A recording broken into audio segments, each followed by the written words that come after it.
Welcome to Leak TV. This week we've got Tasha Demi on, a freelance journalist and presenter. Hi Tasha, how are you? Good, thank you. How are you? Not too bad, not too bad. Good. So could you give us a slight overview of your music collection? My music collection? Yeah. Wow. All over the place. That would kind of sum it up. I listen to everything. I think all my different jobs have kind of been in different industries. So like at Box TV, it was very pop kind of orientated stuff. And then writing for MC Wrap Up, it's quite grimy, quite urban music. So my music collection is literally just the most random thing. Car journeys with me are always fun because you never know what's coming on next. So yeah, that's quite good. No worries. Can you give us could you remember your first music purchase?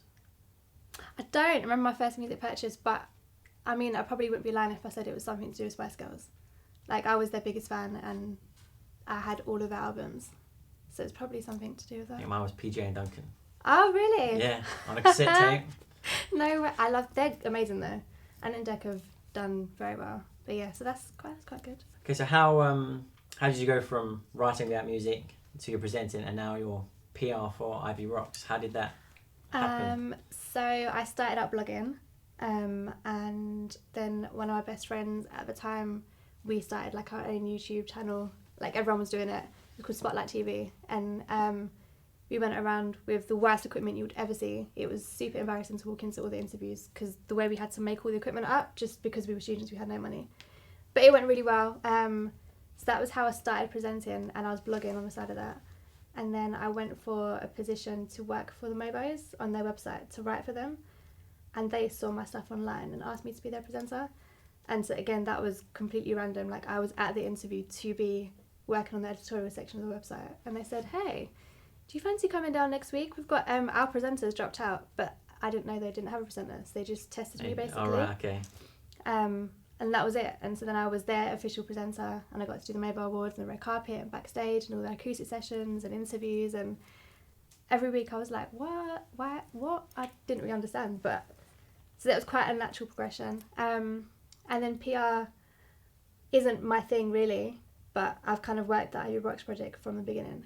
So it was kind of, again, that was a natural progression to just kind of help out, and it ended up me being their PR. Yeah, it kind of just happened in all your jobs. It kind of just naturally just fell happened. into it, yeah. And I think as a journalist, you know what a PR wants, and as a journalist, I've got different contacts, so it kind of just worked. You know, it although they're two different professions, it did link together. You've written for a lot of music sites. What drives your passion to, write about music? Because I love it. I like writing about what I love, and I like showing people. I think with my interviews, I like doing quite in-depth interviews with artists or personalities in the industry, because not a lot of people get to see that side of them. It's just fun, and it's nice as well. Like, if you've got like a new artist and I can introduce it to you or to whoever's reading my work, it's nice to be able to say, oh look, I helped put you out there, and just, I don't know, it's kind of like a success story. If you say, oh, I helped that person, you feel a sense of accomplishment in a way. Kind of. It's just nice being able to, like, there's so much music out there, so much, and I'm always going to gigs and I'm always seeing new artists. So it's nice to see that. And that's, I think, one of the favourite parts of my job, rather than going to like the O2 every day to see Beyonce. Like, I'd like to go to like little intimate gigs with like completely brand new artists.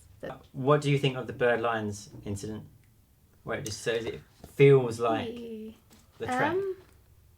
That could be killer for every single track that's out there. Exactly. I mean, everyone knows that people sample other people's tracks. Everyone knows that people, like, to me, I don't do music, so I'm sure, so to me it wasn't like, oh my god, it's a blatant copy or anything like that. But I'm sure producers and people who work with music every day, they might hear different. But some tracks literally are identical to each other. I don't know, I feel like as an artist, when you put your music out there into the world, it then becomes everyone else's property.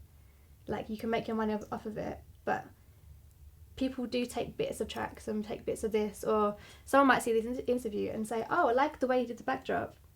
Yeah. So they might use that. But take does that mean you can? From it. Do you know what I mean? Like, I think that's the whole reason. We're all artists and we can put our stuff out there.